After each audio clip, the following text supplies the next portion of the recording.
నమస్కారం. ఆంధ్రప్రభకు స్వాగతం.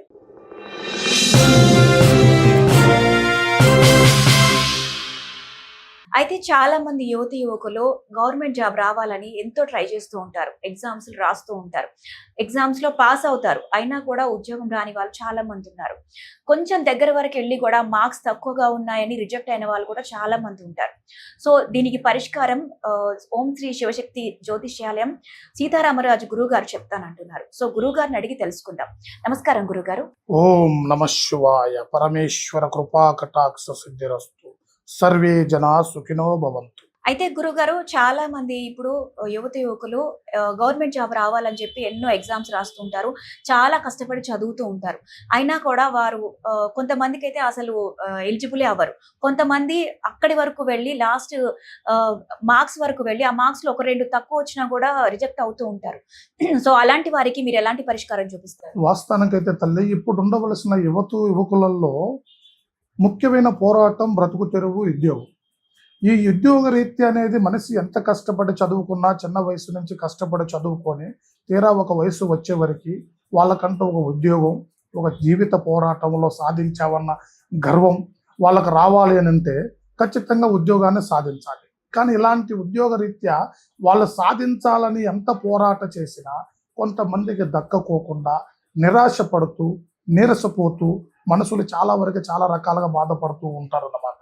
ఇలా ఎందుకు బాధపడుతూ ఉంటారు అంటే ముఖ్యంగా సరస్వతి జ్ఞానం చిన్నప్పటి నుంచి వాళ్ళలో చదువు బాగా బ్రహ్మాండంగా ఉంటుంది, మంచి తెలివి ఉంటుంది, చదువును బట్టి నడిపించుకుంటూ వస్తారు, మంచి ఫస్ట్ ర్యాంకులో పాస్ అవుతారు, వాళ్ళల్లో మంచి యోగం ఉంటుంది, 10 మందిని ఆకట్టుకునే శక్తి ఉంటుంది. తీరా ఉద్యోగ రీత్యా దగ్గరికి రాగానే అది దగ్గరికి వచ్చి నోటికాడికి రాకోకుండా పోతూ ఉంటుంది అన్నమాట. అలాగ కొంతమందికి ఎందుకు జరుగుతుంది అనేది కూడా కొంతమంది ముఖ్యంగా తెలుసుకోవాలి. వాళ్ళల్లో ఎందుకు అనేది అలాగ జరుగుతుంది అని అంటే ఆ వయసు గడియ రాగానే వాళ్ళకు ముఖ్యంగా వాళ్ళల్లో ఉండవలసిన బలం అనేది తగ్గిపోతుంది. ఏం బలము? మనిషిలో ఉండవలసిన గురుబలం.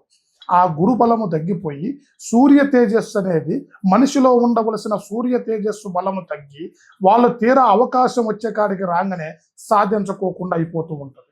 అది ముఖ్యంగా అనేది మనిషిలో ఉండవలసిన జీవ ఆకర్షణ. ఆ జీవ ఆకర్షణ అనేది తీరా దగ్గరికి వచ్చిన తర్వాత ఆ అవకాశం అనేది వాళ్ళ చేతులారా వాళ్ళకే జారిపోతుంటుంది. అది ఎందుకు జారిపోతుందో తెలియక నానా సతమతం అవుతూ ఉంటారు.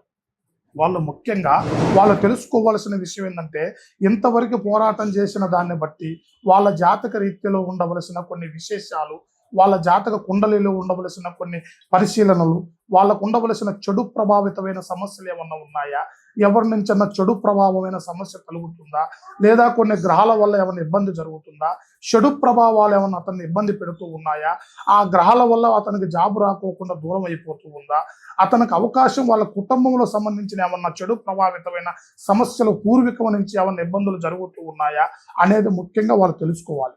వాళ్ళ పేరు మీద, వాళ్ళ నామకార్థాన్ని బట్టి, వాళ్ళ వయసును బట్టి మనం ఒక అంజనాన్ని ఏర్పాటు చేసి వాళ్ళ పేరు మీద అంజన వేసి చూడంగానే వాళ్ళ జాతక చక్రములో ఉండవలసిన ఎలాంటి సమస్య అయినా మనకు ఖచ్చితంగా తెలిసిపోతుంది. వాళ్ళు ఎందువల్ల రానిలేకపోతున్నారు, అవకాశం ఎందుకు చేతికి రావటం లేదు, వాళ్ళకు వచ్చే విధంగా ఏం చేస్తే బాగుంటుంది, ఏ కార్యక్రమాన్ని వాళ్ళకి సమకూర్చి వాళ్ళకి బలాన్ని సమకూర్చాలి, వాళ్ళకి ఎంత యోగ బలాన్ని ఏర్పాటు చేయాలి, వాళ్ళ జీవిత చక్రానికి ఆ జాతక చక్ర కుండలిని ఎలాంటి స్థితిలో వాళ్ళకి బలపరిచితే బాగుంటుంది అనేది మనం చూసి వాళ్ళకి బలపరిచి వాళ్ళకి అవకాశం వచ్చే విధంగా, జాబు పరంగా మంచి మన్నన పొందే విధంగా, మళ్ళీ ఆ జాబులో వాళ్ళు కూర్చునే విధంగా వాళ్ళకి మంచి సహకారాన్ని కూడా మనం అందించవచ్చు. వాళ్ళలో ఉండవలసిన ఎలాంటి సమస్త దోషాలు మీద నాగదోషమే కానీ, కుజదోషమే కానీ, మీద వాళ్ళకు ఉండవలసిన చెడు దృష్టే కానీ, వక్ర సూపే కానీ, లేదా చెడు సమస్యకు సంబంధించిన మంత్రమే కానీ, తంత్రమే కానీ, శాతాలమే కానీ, శుద్రమే కానీ, సమస్త ప్రాబ్లంలో ఎవరు ఉన్నా కానీ వాళ్ళని దాన్ని ఖచ్చితంగా పరిశీలించి మనం వాళ్ళ సమస్య నుంచి బయటపడేసి వాళ్ళకి ఆ జాబు పరంగా మంచి అవకాశం వాళ్ళకు వచ్చే విధంగా మనం ఏర్పాటు చేసి వాళ్ళ జీవితానికి మంచి మార్గాన్ని కూడా మనం సరి చేయొచ్చమ్మా. గురుగారు చెప్పింది విన్నారుగా. సో మీరు ఎంత కష్టపడి ఎగ్జామ్స్ రాస్తున్నా, ఉద్యోగం రాకపోయినా కూడా గురువు గారిని సంప్రదించవచ్చు. శ్రీ శివశక్తి జ్యోతిష్యాలయం సీతారామరాజు గురుగారు. స్క్రీన్ పై కనిపిస్తున్న ఈ నంబర్కి కాల్ చేయండి. గురుగారు మీకు అందుబాటులోకి వస్తారు. నమస్కారం.